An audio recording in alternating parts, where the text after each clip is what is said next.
तो गाइस वापस से आ चुके हैं टेक का वीडियो लेकर और मैकेनिकल कीबोर्ड के साथ। चलो जल्दी से ओपनिंग करते हैं। तो वीडियो को लाइक कर देना और चैनल को सब्सक्राइब कर देना। तो चलो, ब्लू स्विचेस के साथ मैंने मंगाया था जो कि बहुत अच्छा है। एक डील है रेपर के साथ, ठीक है क्वालिटी। एक कीबोर्ड। हाँ तो गाइस इसको मैंने थोड़ा सा पहले ही अनबॉक्स करके रखा था।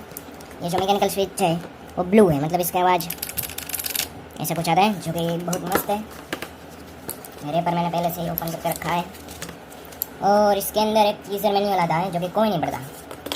इसको साइड में रखते हैं। एक ही कैप कूलर है और एक्स्ट्रा स्विचेस। तो चलो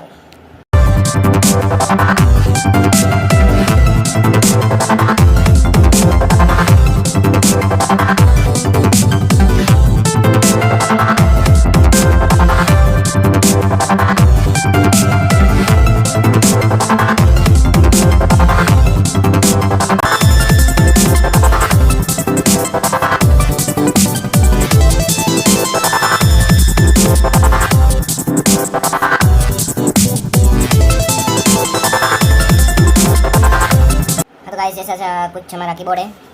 इसको अनबॉक्स करते हैं। क्या फील है भाई इसकी टाइपिंग की। नॉर्मल यूएसबी केबल है, गोल्ड प्लेटेड नहीं है, नॉर्मल है जो कि फ़ोन के अंदर भी चलेगा, पीसी लैपटॉप जो भी हो। हाँ तो गाइस मिलते अगले वीडियो में। Thank you so much for watching. Bye.